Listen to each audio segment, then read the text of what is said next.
Well, hello everybody. Just want to give a quick update as to what I'm up to. I am on location at the construction site I've been at for the last few months. We're getting this house all hooked up. All this wood you're seeing, this whole addition that I'm in right now is all new, and I had helped to construct this with the homeowner and also the contractor here. His name is Dave. He's the guy who actually got me on the job. You can see this is the old part of the house over here, and I'll pop in here in just a moment. This is a whole new addition. Now, there was something here before that we ripped all down and put this up. But basically, I had help with this project everywhere from underneath here. This was all just dirt that we had somebody dig out, and I was actually in there at one point helping with these blocks here. I helped pour the concrete all around. I helped set the wood. So I've been on this quite a bit. But now we've moved over to some of the other systems here, and some of these I've actually had all input on, just all me. For example, this is the thermostat system. There's 3 zones here. So that's what these are, and you can see everything is nicely labeled as to what they go to. So there's an upstairs zone, a downstairs, in this addition basically. And then there's an extra loop that goes up to an attic crawl space because the homeowner might put some kind of air conditioning system in down the road. And although, as you can see, there's a crawl space access in the addition and the other side, and you can get up to the attic, there's no way to get from part A to part B. You can see I have a large data run going upstairs, and I'll show you where that comes out in just a moment. But that system there, once this gets closed up, you're not going to be able to access that. So any wires have to run upstairs, we're going to have to do right away. And later on, if there's an air handler or something down here that can get put in, I can just access that hole, no big deal. It is a bit tight down there, but it's doable. I'll get a shot down there as well. But yeah, so a lot of this Romex I did run myself. A lot of the home runs here coming down to the box. And again, everything is labeled as to what it goes to. Now, I know there's different standards to different parts of the world, so don't look at this as a coding kind of thing. You know, most people don't always run the wires like this, but this is just the way I do it. As it goes together, everything gets zip tied nice and neat, so I know what goes where. We do have one circuit here we're trying to keep on with a little temporary refrigerator on it just for our lunches and stuff, but yeah, this is some system. It's a lot better than what was here. I think it was only a 100 amp system. The wire size is certainly very beefy. You can tell when we operate our drills and stuff, the lights don't dim, which is what it previously did. This is something that I've had complete input on. So this is your data lines and your cable lines. There's one of these for each bedroom of the house. This is also a main line that comes in. And you can kind of see the main line comes in here, and then all the other ones come from upstairs. Everything's in the ceiling. And the data line is the same thing. Pretty much every room that has a cable line also has a data line. And there's one room that has an additional one on top. And this is all going to a double gang box. This is what's called a low voltage, high voltage box. This is the high voltage side. That's the low voltage. That's why it's all open in the back, whereas this one's enclosed. So there'll be a dedicated outlet up on top here. Eventually there'll be a little shelf, possibly, and any of the devices like the modem, the router, any of that stuff will sit either on a shelf or be wall mounted up here. And we could put a switch back here. We could do all that. Access points, you know, I mentioned we could actually do ceiling mount access points like in the upstairs area, but it seems like the homeowner is going to have a lot of hardwired devices like Apple TVs and stuff like that. So we went with this route instead, but you can always hook an access point up someplace if it's necessary. Being that this is in the utility room part of the closet, you know, part of the house I should say, but we don't have to worry about any of these datacom utilities being visible in the house anywhere, which is nice. But yeah, this is the entire utility wall. There's going to be a boiler system up on the wall over here, which is where everyone went now. And you can actually see there's one of the return send lines for the first zone, so that's going to come up over here somewhere. There'll be a well system put in place. Yeah, so all that has to get done. Still quite a bit on the job. I'll spin around real quick and show something else I made up here real quick. This is a wire loom that's going to go from a box in the wall to the wellhead instead of having bare wires coming out, which is a much nicer look. And let's see if I can show you some other stuff here without panning around too much. Perhaps I can show the depths of the little crawl space. See, not much room down there. And again, sorry for the jumpy motion here. A little quick shot of outside. This is the back entrance. Of course, we have my work van out there. There's another house up there, which is the current homeowner's house. Possibly may move into this. May stay up there, but as you can see, this is going to be a full bathroom here. That back room we were just in is going to be a utility room with a washer, dryer, and all that stuff in it. There'll be a closet here, accessible via this hallway. More of the hallway here. This will be a guest bedroom, a very large guest bedroom area. You can see we have a variety of tools set up over here, a little temporary work desk and whatnot. But this will be, think of it like a guest house. You know, you'll be able to come in from the outside entrance and you have a bedroom here and whatnot. And then it's going to come into the kitchen area here. They just got this flooring down today. We already have the heating loop in here. So there's a unit there, there's one there, one under the window here. I think there's one over here someplace, looks like. And then there's going to be one over here with a sink. This will be under the sink. And a lot of stuff going on over here. There's still a wall that has to get built. The refrigerator is going to go against here, so there'll be some kind of a wall. But you can see all these beams are going to be left exposed. The camera will focus on them. Yeah, there we go. Just to show you how old this place is. You can see some of these old beams. There's not going to be much on this wall here, electric or anything wise. This is going to kind of be like a barren, bare wall. There may be a circuit too here. We have to figure that out. That's kind of to be determined. We have this big living room area here. This one's already set to go. So I did the electric in this one already. And a little special touch over here. This is where we know a TV is going to go. So there's a box down here with cable and data line on one side and power on the other. And then if we want, we can run an HDMI wire up to here where there's another outlet, and then this will be your video. So we can put a TV up on the wall here, and these wires are buried. This is already set to go. So pretty much everywhere you'll see a cable line, there's a data line next to it for either getting cable from it or satellite TV, or maybe even, like I said, internet if you want to plug in like an Apple TV or something like that, or a Blu-ray player. Lots of options that way. And all these are basically on their own circuit. So this whole room is one circuit. We did it that way.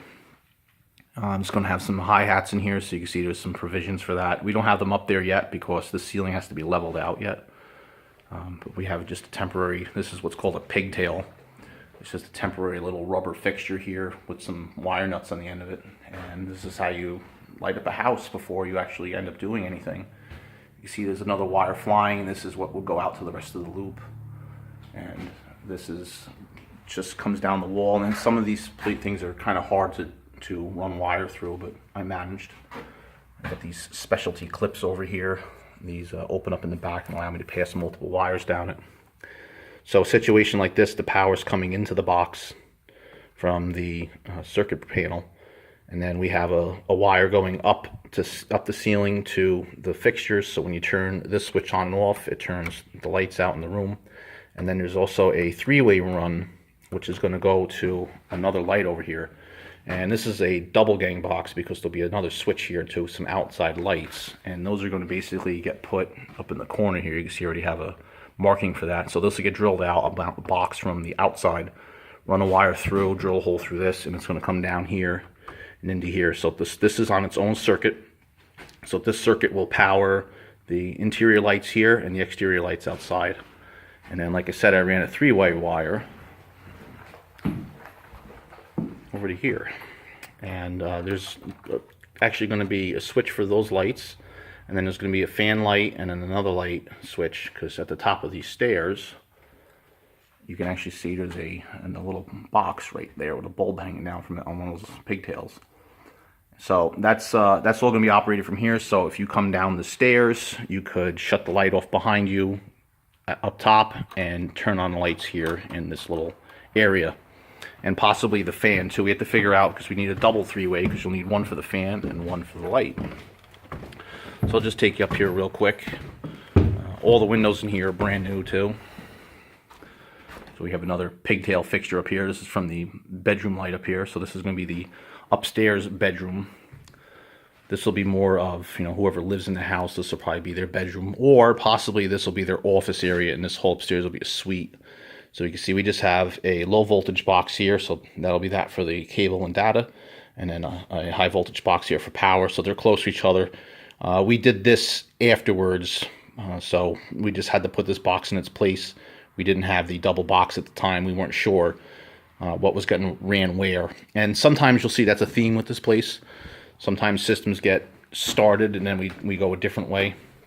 So you can see in this corner we actually have a separate data line, so we can actually put a desk over here, which is a pretty nice corner for a desk. There's actually a closet over here, so that'd be pretty nice there. So this could be a nice little office area perhaps, and there's a possibility the TV will go up on the wall over here, so there may be another box going in here in the future for that. That of course will be up to the homeowner. This is actually going to have its own little half bath, which is nice. So this room here is going to get its own little circuit. This will have a switch here, you can see from the back side of the box. This will have a fan and light combo, which should get up around this area here someplace. And of course it'll have a vanity light and whatnot. Cool fact about this, the stairs are actually moved. This whole top header was actually over here where this closet area was at one point, and then there was a little hallway over here as a closet area. And also this room, as you could probably see, was split up into two. So one doorway was right here, and the other doorway was around here someplace. And it was two small little rooms. So quite a lot of work's gone into this place. All this framing was done by Dave and I.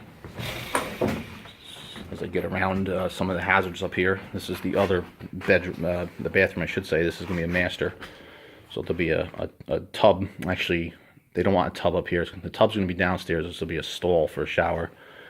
And this has got a really heavy-duty specialty Panasonic fan up here. This is going to have a fan, a light, and a night light. So there's actually quite a bit of wires running up to that guy. And yeah, you can see there's a whole stack of them here. And I'll have a vanity light and a fan. And once again, all these are being labeled. So if you go to take this out down the road, you know what all this is. There's no power running into this box yet. That's a circuit that has to get done yet. But I have all the other provisions here. So yeah, it's moving along. Definitely moving along. This is a part of the job I really like the most. I may have mentioned before, my dad was an electrician, so I did all this stuff as a kid.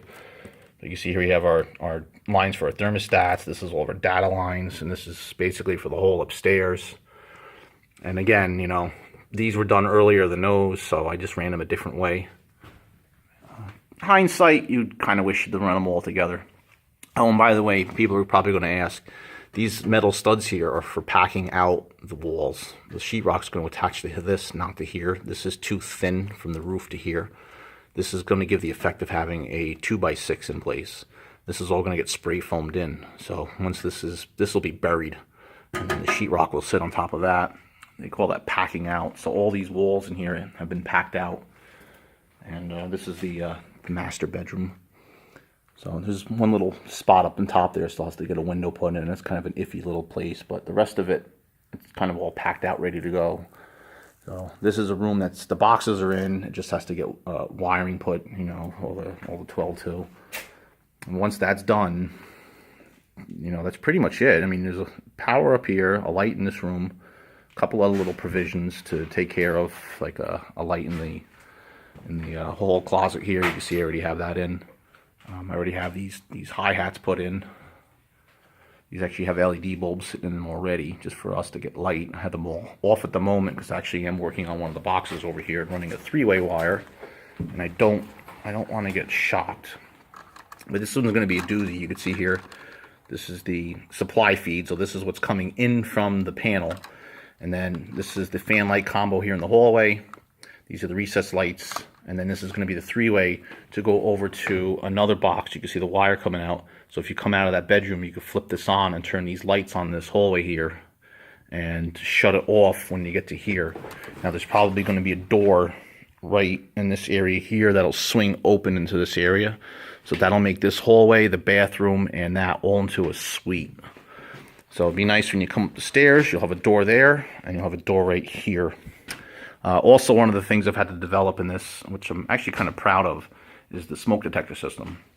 So smoke detectors, you actually need 3 wires. Your typical neutral, your hot, and then you need a signal wire, and that's what's actually going to connect to the other smoke detectors. So when one goes off, they all go off.